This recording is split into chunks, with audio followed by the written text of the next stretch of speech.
को हिंदी दिवस मनाया जाता है। इस दिन 1949 में हिंदी को भारत की राजभाषा का दर्जा मिला था। हिंदी भाषा हमारे देश की एकता का प्रतीक है। आज के समय में हमें गर्व होना चाहिए कि हिंदी विश्व की सबसे अधिक बोली जाने वाली भाषाओं में से एक है। हमें न केवल हिंदी बोलनी चाहिए बल्कि इसे सम्मान भी देना चाहिए। हिंदी में लेखन, वाचन और व्यवहार को बढ़ावा देना ही हिंदी दिवस मनाने का वास्तविक उद्देश्य है। कई जगह इस हिंदी दिन के उपलक्ष्य में पूरा सितंबर महीना हिंदी माह भी मनाया जाता है और कई जगह इन दिनों हिंदी पखवाड़ा भी मनाया जाता है। तो चलिए हम सब मिलके आज हिंदी पखवाड़े के अवसर पर अभी कार्यक्रम में सुनते हैं बहुभाषिक अभ्यासक प्रमोद दत्तात्रेय देशपांडे की वार्ता। विषय है हमारी भाषा, हमारी पहचान, हमारा गौरव।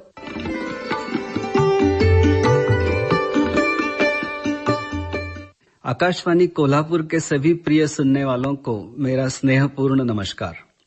बड़ा हुआ तो क्या हुआ जैसे पेड़ खजूर, पंथी को छाया नहीं फल लागे अति दूर। संत कबीर कहते हैं खजूर के पेड़ जैसे केवल ऊंचा होना कोई महानता नहीं है। यदि आपकी ऊंचाई से किसी को लाभ नहीं पहुंचता, न छाया मिलती है न फल, तो वह ऊंचाई व्यर्थ है। सच्ची महानता दूसरों के लिए उपयोगी होने में है। हिंदी ऐसी ही भाषा है जो हर दिल की पीड़ा और खुशी को अपनी जुबान देती है। आज हिंदी पखवाड़े के इस पावन अवसर पर मैं आप सभी को 14 सितंबर को मनाए जाने वाले हिंदी दिवस की हार्दिक शुभकामनाएं देता हूं। इस अवसर पर हम प्रयास करेंगे कि हिंदी को केवल शब्दों में नहीं बल्कि उसकी गहराई, गरिमा और संवेदना में महसूस करें। महाराष्ट्र की इस पुण्य भूमि पर जहां संत तुकाराम की अभंगवाणी की मधुर ध्वनियां गूंजती हैं और भारतेंदु हरिश्चंद्र तथा प्रेमचंद की रचनाएं जन जन के हृदय में बसती हैं, हिंदी और मराठी का मिलन एक अनुपम सांस्कृतिक संगम है। यहाँ की बहुभाषी और बहुसांस्कृतिक परंपरा में हिंदी एक मधुर स्वर की तरह घुल-मिल जाती है। मराठी की मिठास और हिंदी की सरलता मिलकर भारत की विविधता को और भी समृद्ध बनाती हैं। क्या आपने कभी सोचा है भाषाएं केवल शब्द नहीं, भावों की सेतु होती हैं जो दिलों को एक सूत्र में बांधती हैं।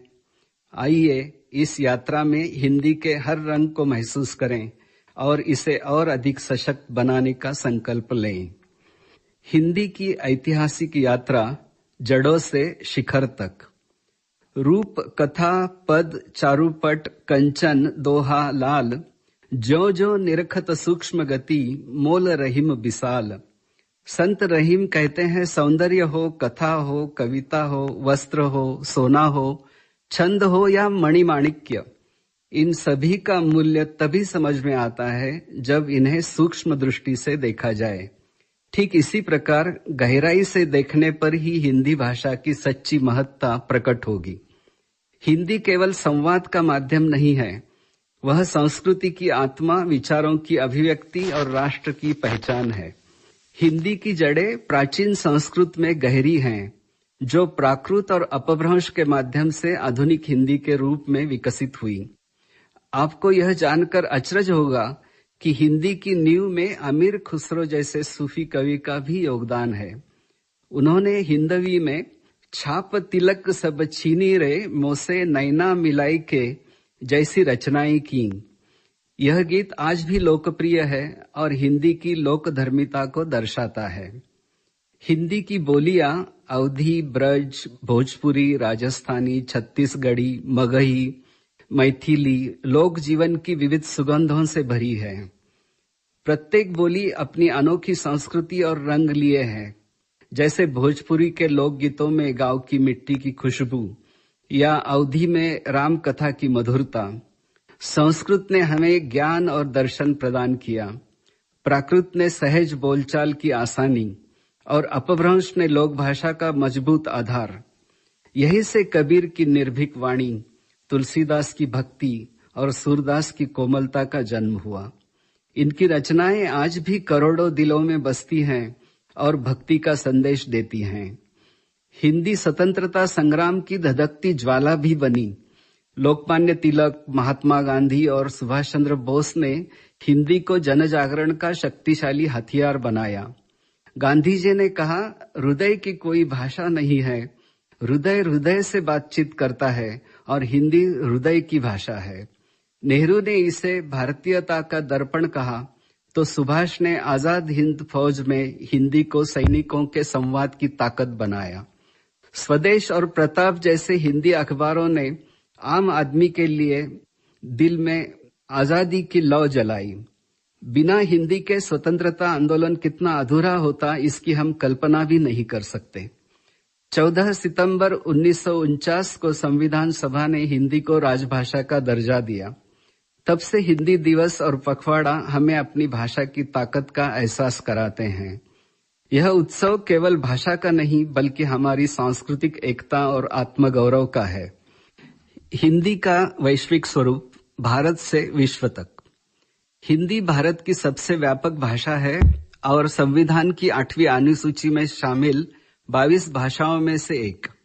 नवीनतम अनुमानों 2025 के अनुसार भारत में लगभग 60 करोड़ लोग हिंदी को प्रथम भाषा के रूप में बोलते हैं और द्वितीय या तृतीय भाषा के रूप में बोलने वालों की संख्या 30 करोड़ से अधिक है। इस प्रकार भारत में कुल हिंदी बोलने वालों की संख्या 90 करोड़ के पार है। वैश्विक स्तर पर हिंदी चीन की मंदारिन और अंग्रेजी के बाद दुनिया की तीसरी सबसे अधिक बोली जाने वाली भाषा है। यह केवल भारत तक सीमित नहीं, नेपाल, मॉरिशस, फिजी, त्रिनिदाद और टोबैगो, गुयाना, दक्षिण अफ्रीका, इंग्लैंड, अमेरिका और कनाडा जैसे 50 से अधिक देशों में हिंदी गूंजती है। प्रवासी भारतीयों के लिए हिंदी मातृभूमि से जुड़ाव का मजबूत धागा है। संयुक्त राष्ट्र में हिंदी की उपस्थिति बढ़ रही है और 2023 का फिजी सम्मेलन जैसे विश्व हिंदी सम्मेलन ने इसे वैश्विक मंच प्रदान किया है।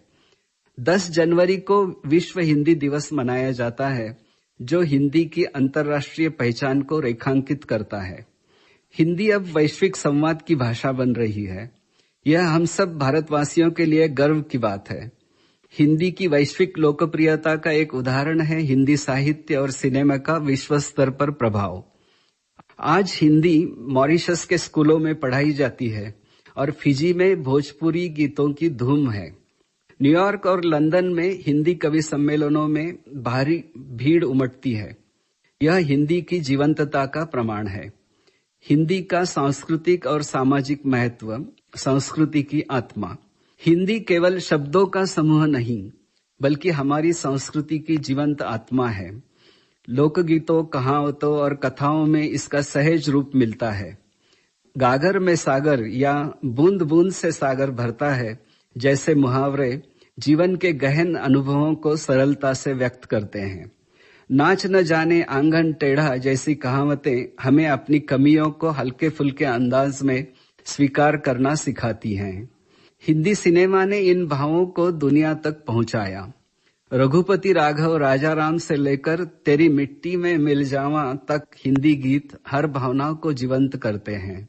होरी खेले रघुवीरा अवध में जैसा उमंग भरा लोकगीत हो या काहे को ब्याही विदेश जैसे बेटी विदाई की पीड़ा को स्वर देने वाले गीत हो, हिंदी अपने अंदर हर रस को समेटे हुए है। महाराष्ट्र में हिंदी और मराठी का संगम अनुपम है। मुंबई हिंदी सिनेमा की राजधानी है। दादा साहब फाल्के के समय से महाराष्ट्र ने हिंदी फिल्मों को वैश्विक पहचान दी। मुगले आजम से दंगल और 2025 की छावा तक हिंदी सिनेमा ने महाराष्ट्र की ऐतिहासिक और सांस्कृतिक विरासत को दुनिया तक पहुंचाया। छावा जैसी फिल्में छत्रपति संभाजी महाराज की वीरता को हिंदी माध्यम से जीवंत करती है।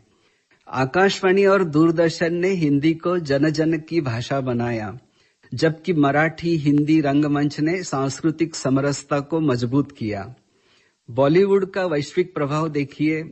ओटीटी प्लेटफॉर्म्स जैसे नेटफ्लिक्स और अमेजॉन प्राइम पर हिंदी कंटेंट दुनिया भर में लोकप्रिय है। हिंदी, उर्दू और मराठी का त्रिवेणी संगम महाराष्ट्र की कला और साहित्य को समृद्ध करता है।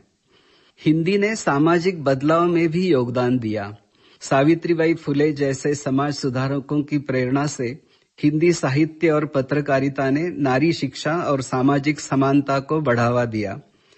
पद्मावत और लज्जा जैसी हिंदी फिल्मों ने सामाजिक मुद्दों को उजागर किया। मनोरंजन के साथ साथ समाज को दिशा देना यह हिंदी की ताकत रही है। हिंदी साहित्य आत्मा का दर्पण और समाज का आईना। हिंदी साहित्य भारतीय समाज का जीवंत दस्तावेज है। भक्ति काल में तुलसीदास की रामचरितमानस ने राम कथा को लोक भाषा में उतारकर नैतिक मूल्यों को जनमानस में स्थापित किया। कबीरा खड़ा बाजार में मांगे सबकी खैर जैसी कबीर की साखियां सामाजिक कुरीतियों पे तीखा प्रहार करती हैं। सूरदास का सूर सागर और मीराबाई की भक्ति रचनाएं पग घुंघरू बांध मीरा नाची रे आज भी हृदय को छूती है। रीतिकाल में केशवदास की रसिक प्रिया ने प्रेम की सूक्ष्मताओं को चित्रित किया तो कवि भूषण ने छत्रपति शिवाजी के शौर्य का गुणगान किया। आधुनिक काल में भारतेंदु हरिश्चंद्र ने हिंदी को राष्ट्रवादी चेतना से जोड़ा। मातृभाषा के महत्व को रेखांकित करते हुए वह कहते हैं कि निज भाषा उन्नति अहे सब उन्नति को मूल, यानी जो राष्ट्र अपनी भाषा में प्रगति करता है वही सच्चे अर्थों में समृद्ध होता है।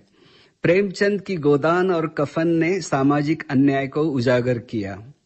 छायावाद के सुमित्रानंदन पंत, महादेवी वर्मा, जयशंकर प्रसाद और निराला ने कविता को नई ऊंचाइयां दी। महादेवी की नीर भरी दुख की बदली नारी संवेदना की गहन अभिव्यक्ति है तो निराला की वह तोड़ती पत्थर कविता एक श्रमिक स्त्री की सहनशीलता, श्रमशीलता और सामाजिक यथार्थ को उजागर करती है। प्रगतिवाद में रामधारी सिंह दिनकर की रश्मिरथी ने राष्ट्रवाद को नई दिशा दी। सिंहासन हिल उठे राजवंशों ने देखा सपना, यह भाव सामाजिक क्रांति और प्रतिभा की विजय का प्रतीक है जो हमें आज भी प्रेरित करता है। व्यंग में हरिशंकर परसाई और श्रीलाल शुक्ल ने समाज की विसंगतियों को उजागर किया।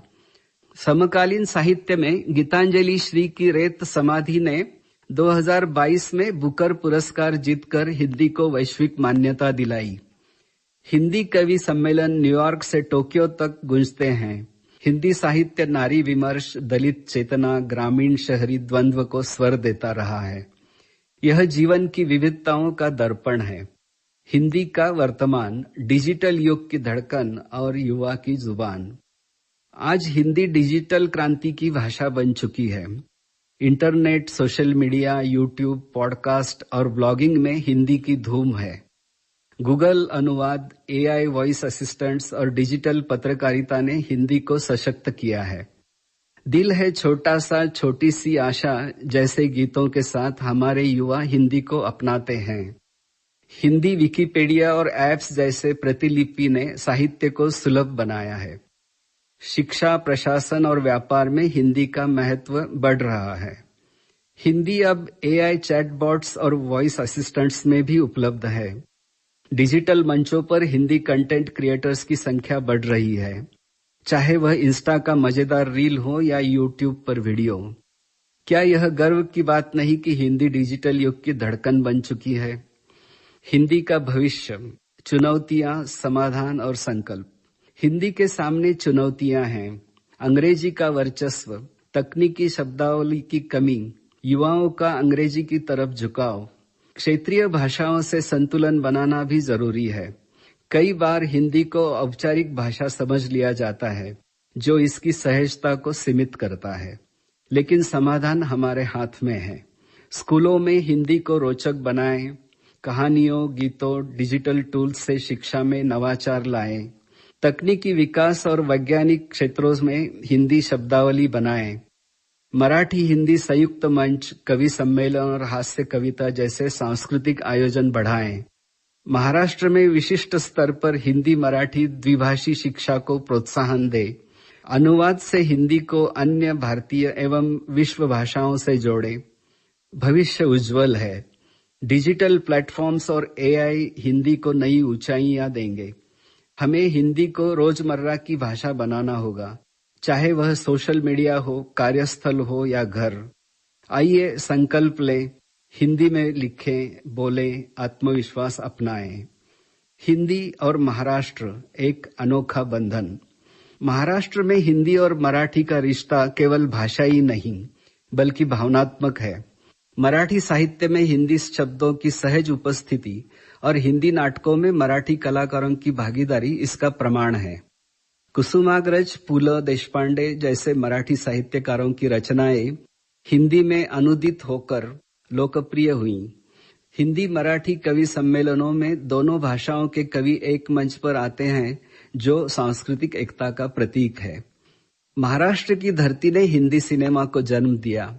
दादा साहब फाल्के की राजा हरिश्चंद्र 1913 ने हिंदी सिनेमा की नींव रखी। आज मुंबई में बनी हिंदी फिल्में विश्व भर में भारत की पहचान है। हिंदी और मराठी का यह संगम हमें सिखाता है कि भाषाएं जोड़ती हैं, तोड़ती नहीं। आइए अब हम समापन की ओर मुड़ते हैं। हिंदी हमारी आत्मा, हमारा संकल्प। प्रिय श्रोताओं, हिंदी केवल भाषा नहीं, हमारी पहचान, गौरव और आत्मा है। हिंदी दिवस हमें याद दिलाता है कि हमारी जड़ें मातृभाषाओं में हैं और हिंदी सबसे व्यापक मंच है। महाराष्ट्र में हिंदी मराठी संगम हमारी समृद्धि का प्रतीक है। सुमित्रानंदन पंत ने कहा था, वह आ रही है नव हिंदी नव सृष्टि की पुकार। वह आ रही है नव हिंदी नव सृष्टि की पुकार। आइए हम सब मिलकर इस पुकार को साकार करें। हिंदी वह धुन है जो दिलों को जोड़ती है। हिंदी पखवाड़े की शुभकामनाएं। जय हिंद, जय महाराष्ट्र।